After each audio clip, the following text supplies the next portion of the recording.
아시안컵의 패배 요인은 무엇이었는지, 클린스만 감독의 진짜 전략은 무엇이었는지, 그리고 앞으로 이 클린스만 감독은 어찌할지 대한민국 최고의 축구 해설가이자 대한축구협회 부회장인 한준희 부회장님과 이야기를 나눠보겠습니다.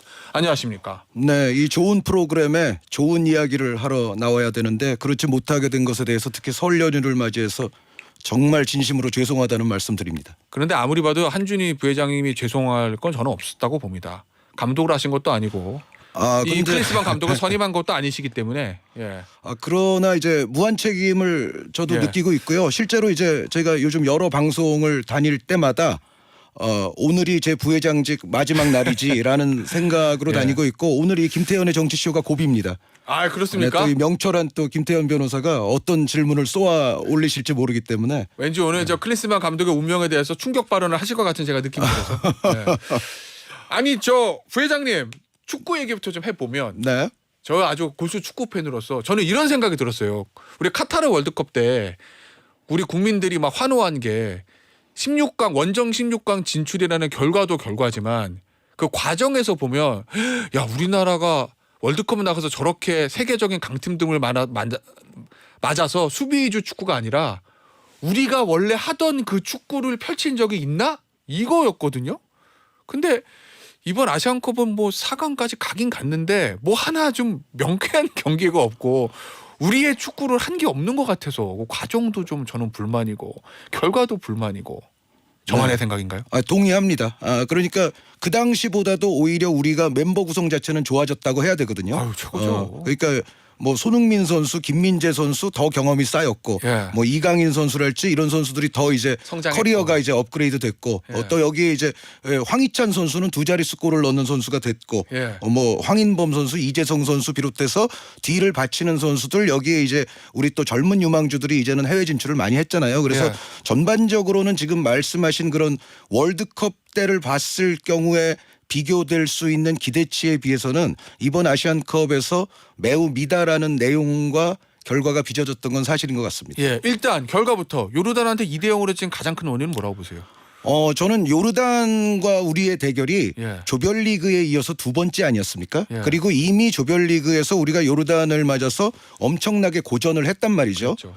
그러면은 이렇게 두 번째 만나는 팀들 간의 2차전은 사실은 서로가 서로를 너무 잘 알게 되거든요. 장점이 뭐고 단점이 뭐고. 그런데 요르단 같은 경우는 우리의 단점을 집요하게 잘 파고든 반면 우리는 요르단에게 한번 고전을 하고 났음에도 불구하고 그것을 제대로 하지 못했다. 그러니까 우리는 또 김민재 선수가 없었지만 요르단도 두 명의 선수가 빠졌었는데 요르단은 그 자리를 편하지 않게 멋지게 잘 메운 반면 우리는 김민재 선수의 공백이 결국은 크게 느껴지는 경기를 치렀다는 것은 입이 10개라도 결국은 뭐 내용상 할 말이 없지 않나라는 생각입니다. 그 두 번 연속 두 게임 연속 16강 8강 120분 연장하면서 주전 선수들의 체력이 많이 떨어진 거 이것도 좀 원인이 될까요? 그렇죠. 여태까지 아시안컵 역사를 돌이켜보면 우리가 연장 혈투나 이런 승부를 한 이후에는 이기고 올라가더라도 그 다음에 이제 문제가 발생하는 경우들이 아주 빈번했습니다. 그런데 말씀해 주신 대로 이번에는 심지어 두 경기 연속인데 요즘은 또 추가 시간이 길어서요. 이게 120분 혈투도 아니고 사실은 140분, 150분 혈투가 되거든요. 그런데 이 두 경기를 치르고 난 이후에 요르단전에서는 분명히 이제 체력적인 문제를 느꼈을 텐데 그런데 이제 이것은 역시 또 입이 10개라도 할 말이 없는 것이 우리가 조별리그 3차전 말레이시아전에서 제대로 된 로테이션을 가동하지 못했거든요. 사실 요르단은 그날만큼은 정말 로테이션을 확실하게 가동을 했었습니다. 그래서 그런저런 대회 운영의 차원에서 비추어 보더라도 물론 사우디전, 호주전 우리 선수들이 드라마틱하게 극복하고 올라갔을 때는 모두가 정말 지지와 감동을 받았습니다만 그럼에도 결국은 이러한 어떤 흐름은 분명히 그 다음 경기에 문제가 나올 수 있는 흐름이었고 이것이 전체 대회 운영이었다는 것을 고려해 봐도 역시 또 이제 할 말이 없는 죄송하다는 말씀을 드릴 수밖에 없습니다. 지금 축구 팬들이나 저 스포츠지 기사들을 봐도 선수들 잘못했다는 기사는 없는 것 같아요. 물론 이제 뭐 요르단과의 4강전에서 몇몇 선수들이 결정적인 실수를 하긴 했는데 대회를 크게 봤을 때 항상 나오는 게 감독의 전략 부재, 그 다음에 선수 로테이션 안 하고 혹사시켜가지고 체력 부담 뭐 이런 얘기들 나오거든요. 이번 실패한 가장 큰 책임은 누구한테 있다고 보세요? 일단 우리 대표팀이 냉정하게 말씀드려서 예. 요즘 축구에서 굉장히 중요한 요소들이라고 볼 수 있는 이른바 압박 예. 그리고 공격 전개 볼을 전진시키는 행위 빌드업 예. 그리고 전환 이러한 어떤 여러 가지 요소들에 있어서 그다지 체계적인 모습을 보여주지 못한 것이 사실입니다. 그러니까 카타르 월드컵 때부터 퇴보했다. 그렇게 말씀드릴 수밖에 없을 것 같고요. 안타깝지만 그리고 지금 좀 전에 말씀하신 대로 선수들의 개별적인 실책이 나오긴 했습니다만 사실 아까도 요르단전에 관해서 말씀을 드렸듯이 우리의 약점 부위도 어느 정도는 알고 있었죠. 적도 알고 있고 우리도 예. 알고 있고 알고 있다면 사실은 이 우리의 단점이 그래도 최소한으로만 드러나게끔 전술적인 동선을 잡아주는 것은 역시 코칭 스텝의 몫이라고 볼 수가 있거든요. 그런데 우리의 약점 부위가 사실은 대회 초반부터 마지막 날까지 사실은 거의 줄곧 이어졌어요. 이러한 대목은 결국은 이게 또 17점으로 나타나기도 했습니다만 역시 또 감독의 이야기를 아니할 수는 없는 상황이 됐습니다. 클린스만 감독이 이번 이 아시안컵 기간 내내 펼쳤던 전술에 대해서는 어떻게 평가하세요? 축구 전문가로서. 감독의 전술을 사실 축구협회 고위 관계자가 평가하는 게 좀 힘드실 것 같긴 한데 네네. 그래도 이미 우리는 이제 얘기를 해야 됩니다. 이 네, 그런데 저는 또 얘기를 해왔습니다. 방금 말씀드렸던 압박과 빌드업과 전환에 있어서의 그다지 체계적인 모습이 없었다는 것 자체가 사실은 저의 정말 클린스만 감독에게 할 수 있는 가장 강력한 비판이라고 저는 생각을 하고 워낙에 이제 축구 내적으로 기본적인 것들이기 때문에 그리고 그러한 부분들이 이제 처음에는 좀 안 좋다가도 대회를 치러 나가면서 향상되는 팀들도 있거든요. 근데 우리 대표팀은 이번에 그렇게 하질 못했었고 개인적인 어떤 선수들의 실책과 약점이 부각되는 것이 계속 반복이 된다면 이거는 이제 한두 번 나오면은 이제 선수 개인의 실책이라고 볼 수 있습니다만 계속 반복이 되는 거는 결국은 팀 조직의 문제라고밖에는 말씀드릴 수가 없고 이런 차원에서 클린스만 감독에게 좋은 점수 주기는 어려울 것 같습니다. 아니 또 하나 이제 선수 로테이션 관련해서 사실 말레이시아전 같은 경우에는 주전 선수를 좀 쉬게 했어야 되는데 그 로테이션을 안 했다는 거잖아, 안 한 거잖아요. 그리고 이제 왼쪽 풀백 자리도 사실 서령우 선수가 체력적인 좀 한계가 있음에도 불구하고 멀쩡한 김진수 선수 쓰지 않고 이런 부분들 뭐 선수 기용은 감독의 재량이지만 그런 일각의 시각도 있거든요. 맨날 미국에서 있고 한국에서 K리그 안 보니까 선수 파악이 안 되는 거 아니야? 베스트 11 말고는 모르는 거 아니야? 이런 시각들도 있어요. 김진수 선수 기용 안 된 거에 대해서는 이제 그거는 제가 이제 부회장 직함 떨쳐버리고 저는 이제 개인적인 저도 축구 팬의 한 사람으로서는 저도 좀 의아함과 의구심이 있고요. 김진수 선수가 나름 또 공격적인 장점이 상당히 많은 선수이기 때문에 우리가 특히 이제 공격력이 좀 더 필요하고 측면 수비에 다양한 움직임이 필요할 때는 사실은 저는 꼭 필요한 선수 가운데 한 명이라고 생각을 했는데 어쨌든 기용이 안 됐었는데 좀 전에 말씀하신 대로 선수의 발탁과 등용 기용 자체는 뭐 코칭 스태프의 영역이기 때문에 제가 뭐라고 할 것까지는 아닙니다. 그런데 어찌됐건 특히 이제 말레이시아전에서 로테이션 안 시킨 것에 대해서는 저는 정말 이거는 뭐 불만이 많아요. 저도. 왜 그러냐면은 일단 우리가 요르단전에서 좀 고전을 하면서 비겼기 때문에 물론 코칭 스텝은 이렇게 생각할 수도 있긴 합니다. 요르단전에서 비판을 많이 받았으니까 그 다음 경기에서는 뭔가 대파하는 상대를 대파하는 좋은 내용을 만들므로써 뭔가 좀 만회를 노릴 수는 있는데 그거보다는 우리는 굉장히 높은 곳을 바라보는 팀 아니겠어요? 그렇게 본다면은 그거보다는 사실은 좀 대국적인 견지에서 말레이시아전은 1등, 2등, 3등이 그렇게 중요한 경기는 아니었거든요. 그래서 그날 못 뛰었던 선수들에게 최대한 좀 찬스를 줬으면 하는 바람이 있었는데 그렇게 하지 못했던 것이 결국은 그 이후에 계속 연장 혈투를 펼치다 보니까 더 스노우볼이 돼서 돌아온 것 아니냐라는 생각입니다. 부회장님. 네. 솔직히 네. 손흥민 선수 국가대표 은퇴할 거로 보세요? 의미심장한 말을 남겨서 감독님이 저를 안 뽑으실 수 있다. 어느 감독이 손흥민 선수를 안 뽑겠어요. 근데 그런 얘기를 했다는 게 왠지 뭔가.